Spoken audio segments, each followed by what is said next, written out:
justru saat ini semangat warga untuk menjadi anggota koperasi itu cukup tinggi. Saya contohkan mungkin di daerah Mojokerto, itu kabupaten, itu sudah ada hampir 100% warganya menjadi anggota koperasi. Nantinya Koperasi Merah Putih itu segala aktivitas kewargaan ada di Koperasi Merah Putih.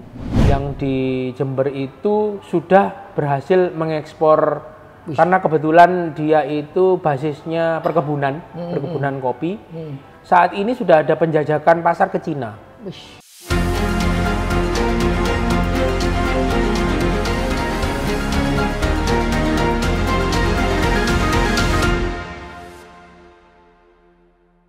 Assalamualaikum warahmatullahi wabarakatuh. Salam sehat dan salam sejahtera untuk kita semua. Kembali bersama saya Tri Mulyono, pemimpin redaksi Tribun Jatim Network dalam acara Gebrakan Sang Pemimpin. Tribuners, Jawa Timur adalah provinsi pertama yang sukses mencapai target pembentukan Koperasi Merah Putih secara nasional. Ada sekitar 8.484 Koperasi Merah Putih di Jawa Timur. Kita ingin tahu kiat sukses untuk mencapai itu, dan untuk itu telah hadir bersama kita Bapak Dr. Endi Alim Abdinusa, Kepala Dinas Koperasi dan UMKM Jawa Timur. Assalamualaikum, selamat pagi Pak Endi. Waalaikumsalam, selamat pagi teman-teman semuanya. Alhamdulillah, tadi kalau dikatakan bahwa Jawa Timur menjadi yang pertama, memang Jawa Timur itu kebetulan menjadi yang pertama di dalam mendorong 8.494 tepatnya. Jadi 8.494 kelurahan dan desa yang ada di Jawa Timur itu semuanya punya koperasi yang sudah berbadan hukum. Nah, itu yang menjadi tercepat di Indonesia. Itu salah satu kiatnya adalah waktu itu memang Ibu Gubernur sangat aktif dan beliau selalu mendorong semua kepala daerah, terutama Bupati Wali Kota di Jawa Timur itu untuk memonitor perkembangan dari waktu ke waktu, karena waktu itu juga sangat mepet targetnya, dan bahkan Bu Gubernur saat itu juga sempat melakukan ibadah haji. Di tengah-tengah ibadah haji, beliau masih terus memonitor perkembangan koperasi itu day to day. Saya ingat sekali bahwa menjelang mungkin beliau setelah sholat maghrib gitu selalu WA saya bagaimana progres koperasi yang ada di Jawa Timur. Padahal itu beda waktu Pak ya. Beda waktu. Dan saya tengah malam itu bisa jadi waktu itu tengah malam. Waktu beliau mungkin juga berdoa, mungkin di tengah-tengah doa beliau juga ada bagaimana koperasi itu, bagaimana program Pak Presiden ini bisa lebih cepat begitu. Dan itu juga tidak terlepas dari dukungan teman-teman, ada Kanwil Hukum, teman-teman notaris Jawa Timur itu yang bekerja tidak mengenal waktu.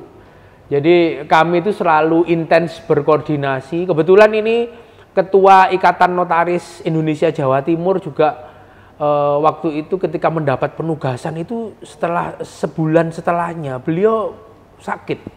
Mungkin karena saking tekanan ke beliaunya begitu besar, terus begitu sibuk, begitu memanage sekian banyak orang dalam waktu yang juga cepat, beliau akhirnya jatuh sakit dan sampai saat ini mungkin sedang dalam pemulihan.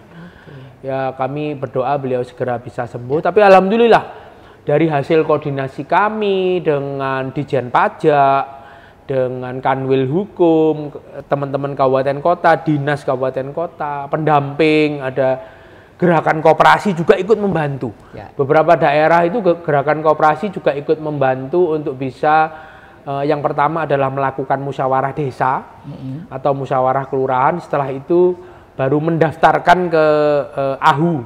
Nah, itu yang dibantu oleh teman-teman Kanwil dan bagaimana percepatannya. Begitu. Pak Endi, dari sekian ribu Koperasi Merah Putih ini yang per Oktober ini yang sudah beroperasi secara penuh berapa, Mas Endi? Jadi kalau dikatakan beroperasi, kalau standarnya Ibu Gubernur Jawa Timur adalah yang paling tidak mempunyai satu gerai, yaitu gerai toko sembako. Oh itu yang pertama. Betul. Jadi usaha yang pertama itu. Bidang usaha yang pertama adalah toko sembako. Toko sembako itu kira-kira sudah ada sekitar 200 lebih yang sudah beroperasi di Jawa Timur. Dan itu juga termasuk paling banyak juga kalau di Indonesia, Pak, yang operasi. Insya Allah 200. Saat ini data yang kami terima saat ini memang paling banyak. Saya belum tahu data dari nasional, tapi kalau kami yang mendapat info dari teman-teman Jateng dan Jabar, memang rata-rata angkanya masih di kisaran 200 kurang, begitu. Ya. Dan setelah jalan ini evaluasinya seperti apa, Pak Endi? Bagaimana omsetnya, lalu respon masyarakat terhadap kehadiran Koperasi Merah Putih seperti apa? Alhamdulillah memang koperasi ini kan harusnya dari bawah dari gerakan. Makanya kalau beberapa daerah mengundang warga untuk bisa masuk menjadi anggota koperasi ini sulit-sulit mudah. Kenapa kok bisa dikatakan sulit-sulit mudah? Karena begini, banyak warga yang masih baru kan masih merasa bahwa ini unit usaha baru, apakah bisa diandalkan. Tapi ternyata setelah kami jalani bersama dengan teman-teman di beberapa kabupaten kota, justru saat ini semangat warga untuk menjadi anggota koperasi itu cukup tinggi. Saya contohkan mungkin di daerah Mojokerto, itu kabupaten itu sudah ada hampir 100% warganya menjadi anggota koperasi. Saking kesadarannya begitu tinggi bahwa nantinya dengan koperasi mereka bisa mendapatkan satu, beras murah, gula murah, minyak murah, LPG murah. LPG ya masuk di antaranya. LPG termasuk komoditas yang diperdagangkan oleh koperasi. Nah, ini di lapangan, Pak, kan selama ini mungkin misalnya kayak LPG kan sudah ada agen-agen ya. Betul. Ya kehadiran Koperasi Merah Putih ini biar tidak ada persaingan yang tidak sehat, kiatnya seperti apa, Pak? Jadi begini, kemarin itu kami sudah laporkan ke Ibu Gubernur dan beliau menanggapinya dengan sangat bijaksana bahwa nantinya kita akan bicarakan lagi bahwa koperasi ini harus bisa menjadi pangkalan. Artinya menjadi supplier terhadap toko-toko LPG di sekitarnya. Justru merangkul, begitu. Dan ini masih kita bicarakan levelnya. Dan ini sudah tersampaikan ke Pak Menteri Koperasi, bahkan disampaikan Ibu Gubernur langsung ke Menteri Koperasi bahwa supaya menghindari konflik di lapangan antara koperasi dengan unit-unit usaha yang lain yang diinisiasi oleh warga, Ibu Gubernur menawarkan gimana kalau koperasi itu menjadi pangkalan. Memang saat ini aturannya memang belum ada, tapi insya Allah isu ini sudah termonitor oleh Pak Menteri. Nantinya akan dibahas oleh Kementerian. Harusnya lebih mudah dan lebih cepat ya untuk dapat izinnya, Pak. Pak Endi, selain sembako ya, ke depan Koperasi Merah Putih ini akan bergerak di sektor apa saja sih sebenarnya yang diharapkan ya? Karena ini kan posisinya di desa yang sangat strategis ya untuk menopang ekonomi di desa. Jadi memang Koperasi Desa Kelurahan Merah Putih ini dimaksudkan oleh Pak Presiden sebagai alat untuk satu memotong mata rantai distribusi. Kalau dikatakan dulu bahwa kenapa sih? Padahal beras itu dari desa. Tapi ketika beras itu sudah diolah, padi dari desa, diolah, dibawa ke kota, kembali lagi ke desa, harganya tidak terkendali. Lah, keinginan Pak Presiden untuk memotong mata rantai itu, itulah yang menjadi filsafat bagaimana, filosofi bagaimana koperasi ini dibentuk. Bahwa yang namanya masyarakat desa itu harus mendapatkan barang dengan harga yang bagus. Gula, minyak, beras, dan lain-lain. Begitu juga dengan LPG. Yang kedua adalah pingin Pak Presiden itu keinginannya adalah bagaimana tengkulak dan para pinjol yang merajalela di desa itu bisa hilang. Akhirnya di koperasi desa itu muncullah yang namanya gerai yang namanya gudang. Nanti koperasi itu akan mengambil hasil pertanian dari para petani. Jadi petani-petani yang dulu itu ketemu dengan tengkulak, itu saat ini perannya diambil oleh koperasi. Nantinya akan diambil. Kalau kita ingat dulu ada KUD ya Pak, dulu ya zaman. Dulu KUD itu berbasis kecamatan. Nah sekarang ini di desa dan nanti kemungkinan juga ngambil peran itu kira-kira. Pasti karena makanya di dalam gerai yang diminta di koperasi itu harus ada dari 8 gerai itu ada yang namanya gerai gudang. Nah, gudang ini dimaksudkan selain untuk menyimpan kebutuhan pokok yang nanti akan dijual untuk masyarakat desa, itu juga akan mengambil hasil dari petani. Misalnya, kalau misalnya itu berbasis beras, desa yang berbasis beras, nanti akan ngambil beras, nanti akan dijual ke Bulog, dia dapat satu keuntungan mungkin tidak gede, tapi per kilonya juga cukup lumayan.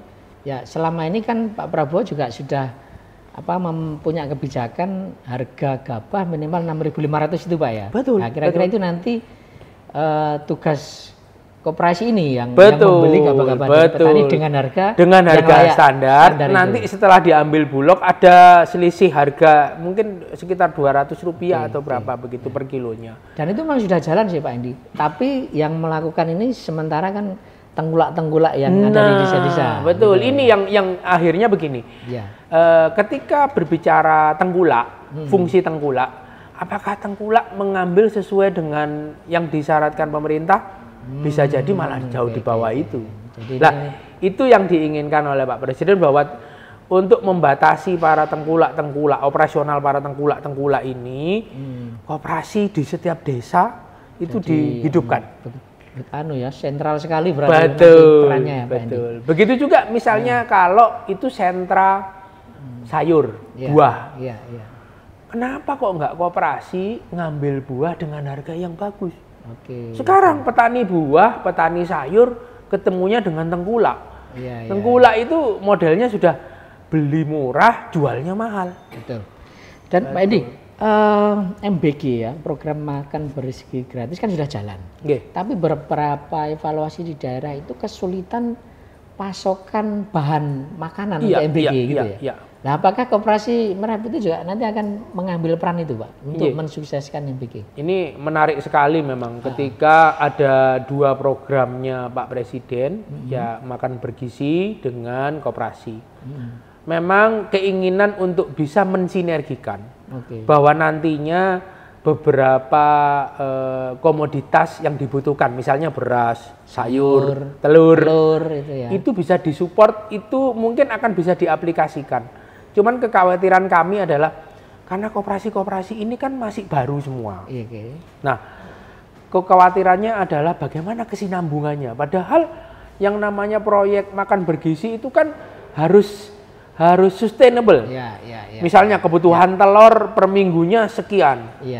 Nah, ini yang perlu, makanya teman-teman di koperasi ini perlu adanya pendampingan. Jadi singkatnya masih banyak pekerjaan yang harus dilakukan di koperasi Jawa Timur, Pak. Prinsip nantinya akan mengarah ke sana bahwa bagaimana koperasi desa ini bisa menjadi ekosistem bagian dari makan bergizi. Tapi untuk mencapai skala makan bergizi yang jumlahnya sehari 3.000, itu kan perlu ilmu. Betul. Itu yang akhirnya nanti Kementerian Koperasi bekerja sama dengan Dinas Koperasi Provinsi, Dinas Kabupaten Kota, Gerakan Koperasi, Dekopin, dan koperasi-koperasi besar itu akan bekerja sama untuk melakukan pelatihan. Jadi diajari cara memanage. Skalanya kan luar biasa. Itu Pak, luar biasa. Massal, 3.000 betul, 3.000. Setiap SPPG itu kan menangani. Nanti Dinas Koperasi, dinas paling sibuk ini Pak Edi ya. Insya Allah ya begitulah. Bekerja lagi 24 jam ini. Kalau kita ini secara penugasan memang saat ini kebetulan kok ya ada programnya Pak Presiden. Ya tetap kita akan optimalkan dan maksimal lah nanti kita. Pak Edi, yang tadi disebut ada beberapa gerai yang ke depan akan jadi fokus bisnisnya Koperasi Merah Putih ya. Selain sembako, terus apa lagi Pak diantaranya? Ada toko sembako, ada apotik. Oh, termasuk apotik? Ada apotik. Oh, jadi saat ini untuk mengejar apotik ini memang ada aturan-aturan yang memang masih belum disinergikan. Butuh proses panjang itu Pak Edi ya. Kami sudah berkomunikasi dengan Dinas Kesehatan. Kita punya namanya puskesmas pembantu. Ya, di setiap kecamatan bahkan kelurahan ada banyak. Kelurahan ada, di desa ada. Iya. Ada beberapa itu yang bisa diaktifkan untuk menjadi apotik koperasi.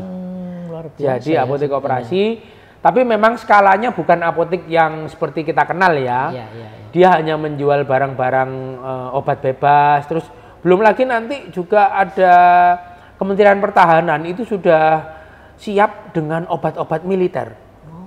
Jadi obat-obat militer itu biasanya enggak yang susah-susah kayak obat pusing, obat flu.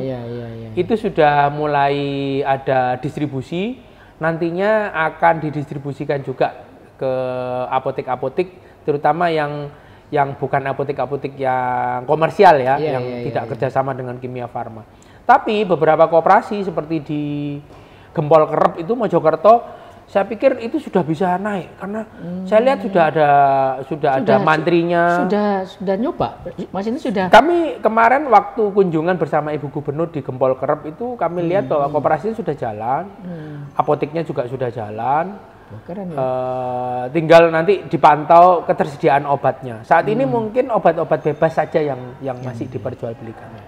Dari sekian ratus itu Pak Edi, mungkin ada success story 1, 2 atau lebih gitu ya yang sudah jalan itu di mana saja Pak Edi, boleh tahu?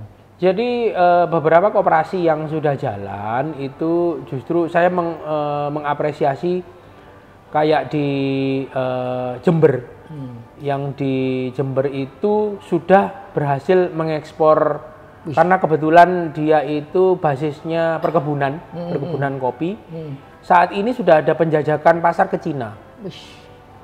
Jadi alhamdulillah lah, artinya itu pun masih belum disentuh oleh pembiayaan Himbara loh. Ini rata-rata masih. Detailnya apa itu Pak Adi? Kopi ya. Kopi. Okay. Jadi ada beberapa yang memang dia punya potensi lokal yang luar biasa, kayak kopi. Terus ada lagi yang di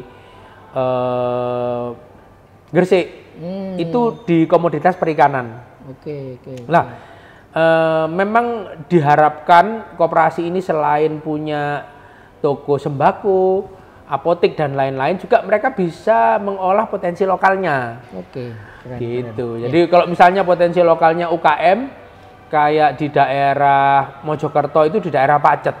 Kebetulan UKM-nya di sana bagus, bagaimana dia bisa membuat kayak sentra kuliner. Sentra kuliner yang dikelola oleh koperasi, bekerja sama dengan BUMDes. Itu bagus sekali. Jadi sinerginya BUMDes, Koperasi Merah Putih, program makan bersih gratis. Itu bisa disinergikan. Pak Edi, beberapa waktu yang lalu kan Kementerian Keuangan menggelontorkan dana 200 triliun itu untuk bank-bank Himbara dan disarankan ini menjadi modal bagi koperasi-koperasi Merah Putih. Yang katanya satu koperasi Merah Putih bisa mengajukan 3M ya Pak Andi. Sampai ini progresnya seperti apa Pak Andi? Dan nanti peran Dinas Koperasi seperti apa untuk pendampingannya?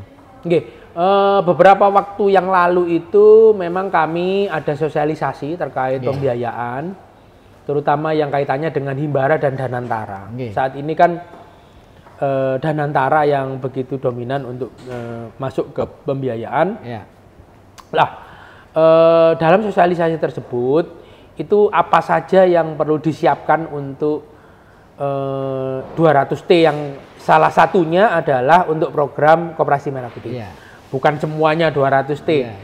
Jadi kami diminta untuk menginventarisasi aset-aset yang baik itu milik pemerintah daerah atau milik dari warga, itu yang bisa dijadikan 8 gerai itu.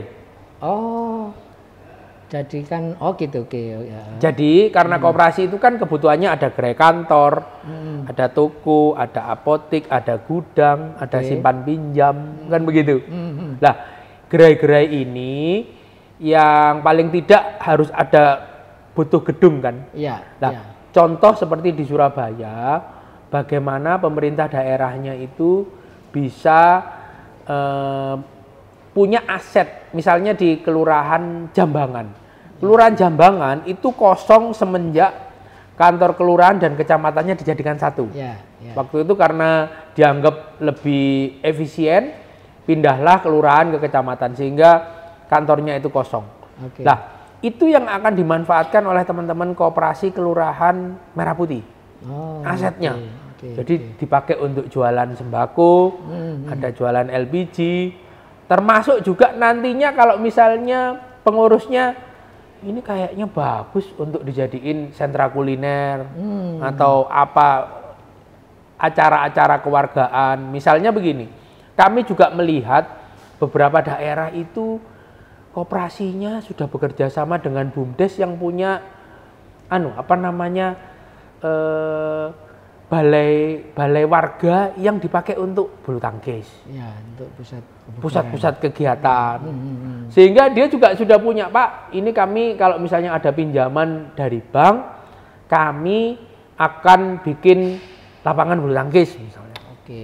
Jadi banyak hal yang teman-teman ini saya mengapresiasi, justru punya kreatif, punya daya inovasi, bagaimana kira-kira nantinya pembiayaan itu akan diarahkan. Ya, tapi sebetulnya seberapa sulit effort untuk dapatkan dana itu sih Pak Indi?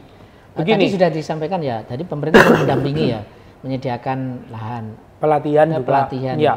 Syaratnya untuk dapatkan dana itu apa sih? Yang kalau persyaratan saya pikir sama.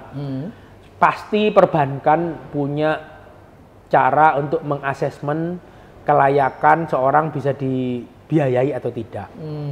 Misalnya dia punya aset sebagai jaminan. Yang kedua, jadi salah satu syaratnya harus ada aset yang betul, ada tapi asetnya. Itu pemerintah tetap akan membantu juga ya? Iya, akan membantu. Diharapkan malah justru oleh teman-teman dari kementerian atau oleh Pak Menteri, itu kalau ada ruangan-ruangan sekolah kosong yang tidak terpakai atau rumah yang tidak terpakai, dimanfaatkan. Jadi tidak perlu membangun baru. Tapi bagaimana memanfaatkan aset-aset idle, aset-aset yang tidak termanfaatkan dengan baik, itu bisa menjadi gerai-gerainya koperasi. Nah, yang kedua adalah pasti catatan keuangan pengurus. Pasti kalau misalnya kita kenal dulu yang namanya BI checking atau SLIK sekarang, SLIK OJK. Itu juga pasti akan dipersyaratkan oleh teman-teman perbankan. Yang kedua, proposal bisnis. Nah itu yang saya kira tidak semua bisa, karena ini koperasi baru, hampir 98% lebih itu adalah koperasi bentukan baru. Benar-benar baru. Kami dan Kementerian Koperasi ini saat ini kan Kementerian Koperasi kemarin sudah merekrut beberapa yang namanya business assistant dan project management officer. Ada 2 ini yang nantinya akan mendampingi satu orangnya kira-kira 10-15 koperasi di daerahnya masing-masing, bagaimana untuk menyusun proposal bisnis. Terus bagaimana untuk paling tidak manajemen dasar lah, bagaimana tata kelola keuangan, akuntansi dan lain-lain. Jadi ternyata masih banyak ya Pak, masih banyak yang harus dilakukan, dan kalau ini jalan memang dahsyat ya Pak Andi. Jadi biasa. Betul-betul Koperasi Merah Putih itu menjadi sentra ekonomi baru di Indonesia gitu. Di desa. Tadi sudah disepil ya Pak Indi bahwa ini juga bisa kerjasama dengan BUMDes meningkatkan potensi lokal gitu ya. Kalau secara lebih detail kaitannya dengan UMKM Pak Indi ya, gimana ya agar Koperasi Merah Putih itu juga mendorong peningkatan produktivitas UMKM? Gini, di beberapa ini kami langsung contoh saja. Ada beberapa koperasi itu kebetulan toko sembakonya di dekatnya sentra kuliner. Jadi ada. Ini di mana Pak? Boleh tahu? Di daerah Tuban. Begitu juga di Pacet. Pacet itu juga di tengah-tengah sentra kuliner. Lah, akhirnya teman-teman para pelaku usaha UMKM itu kan kalau ngambil beras, tepung, gula, itu kan dia butuh supplier. Oke. Nah, saya tanya, apakah koperasi ini sudah menggantikan peran itu jadi suppliernya UMKM? Ternyata iya. Ternyata mereka itu ini Pak, beras kami dapat dari kebetulan kok ya berasnya yang dipakai itu juga dari desa itu. Dan dengan harga yang harganya lebih pasti murah. jauh murah. Ya, karena rantainya akhirnya begini, teman-teman pengurus itu juga enggak kalah pinter. Nah, kalau dapat manfaat dari koperasi, gimana kalau jadi anggota koperasi? Akhirnya gitu mau, jadi, mau jadi anggota koperasi. Jadi para pelaku-pelaku UKM itu karena banyak mendapatkan manfaat dari harga beras, gula murah segala macam, dia mau akhirnya. Oke, saya bayar iuran ya, oke bayar. Begitu juga misalnya pelaku UKM akan membesarkan usaha, Pak. Kayaknya kok ini usaha saya kok gini-gini aja ya. Ini kalau kira-kira saya tambahi ruangannya, tambahi alat saya, ini rasanya saya bisa. Kalau gitu ada gerai simpan pinjamnya kan di Koperasi Merah Putih. Itulah yang dinamakan yang menjadi keinginan oleh Pak Presiden bahwa nantinya Koperasi Merah Putih itu segala aktivitas kewargaan ada di Koperasi Merah Putih. Ya, luar biasa. Dan ini kalau benar jalan pertumbuhan ekonomi 8% itu bukan hal mustahil. Bukan hal yang mustahil ya, Pak Edi ya. Betul. Pak Edi, tapi dari sekian bulan yang sudah jalan ini ya, tentu sudah ada evaluasi gitu ya. Dan sebetulnya tantangan terbesarnya Koperasi Merah Putih saat ini dan mungkin waktu-waktu mendatang itu apa sih Pak Edi? Sehingga Pak Edi barangkali juga bisa menyepil, oh saya sudah menyiapkan ini kiat-kiatnya untuk membantu menyelesaikan tantangan-tantangan. Jadi di koperasi ini satu yang penting kalau kami berbicara di berbagai forum, koperasi itu yang penting adalah integritas dan loyalitas. Itu ya, pertama ya. Iya. Jujur ya Pak. Iya, SDM.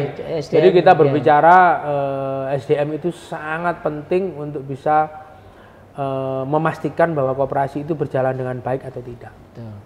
Karena koperasi ini kan dari, oleh, dan untuk anggota. Dan itu tidak mudah.